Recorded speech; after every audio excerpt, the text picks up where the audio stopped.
ఈ దేవాలయాన్ని ఆనాటి పెద్దలు అనేక మంది పేరు పేరున వారందరికీ కూడా ఎవరైతే ఈ దేవాలయాన్ని ప్రతిష్ఠించారో వారందరికీ కూడా పేరు పేరున ధన్యవాదాలు తెలియజేసుకుంటున్నాను. మొదటిగా ఈ దేవాలయం 40 సంవత్సరాల నుంచి దినదినాభివృద్ధి జరుగుతూ ఉంది.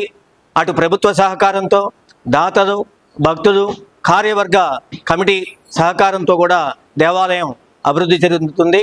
ఆనాటి పెద్దలు మరి హరిహరులకి తేడా లేదు అనేటువంటి ఉద్దేశంతోనే శ్రీ శివరామ క్షేత్రము, శివుడు రాముడు ఇద్దరు పేరు మీద క్షేత్రాన్ని నెలకొల్పడం జరిగింది. అదేవిధంగా ఆనాటి నుంచి ఈనాటి వరకు కూడా రాముడికి అదేవిధంగా సమానంగా శివుడికి కూడా ప్రత్యేక కార్యక్రమాలు జరుగుతూ ఉంటాయి. అదేవిధంగా ఇక్కడ మరి ఈ దేవాలయాన్ని ఇందాక మీరు విన్నారు, భక్తులు చెప్పారు, మరి అనేక రకాలుగా అంటే దేవాలయాన్ని అభివృద్ధి చేశారు. సాంకేతిక సహకారాన్ని ఉపయోగించి 48 రోజుల పాటు నిర్విఘ్నంగా బీహార్ నుంచి వచ్చినటువంటి వ్యక్తులు మరి దేవాలయాన్ని 5 అడుగుల జాకీ సహాయంతో మరి పైకి ఎత్తడం, తర్వాత మరి అనేక అభివృద్ధి కార్యక్రమాలు జరిగినాయి.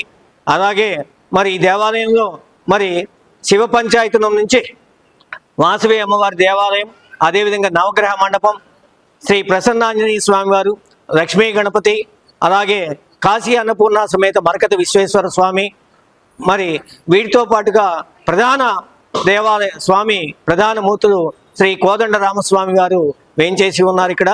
మరి ఈ దేవాలయంలో ప్రతి నిత్యము మరి నిత్యార్చనతో పాటుగా మా ప్రధాన అర్చకులు శ్రీ జొన్నవిత్ర విశ్వనాథ శాస్త్రి గారి సహకారంతో, అనేక మంది దాతల సహకారంతో ఇక్కడ మరి నిత్యం అనుష్ఠాన కార్యక్రమం జరుగుతూ ఉంటుంది.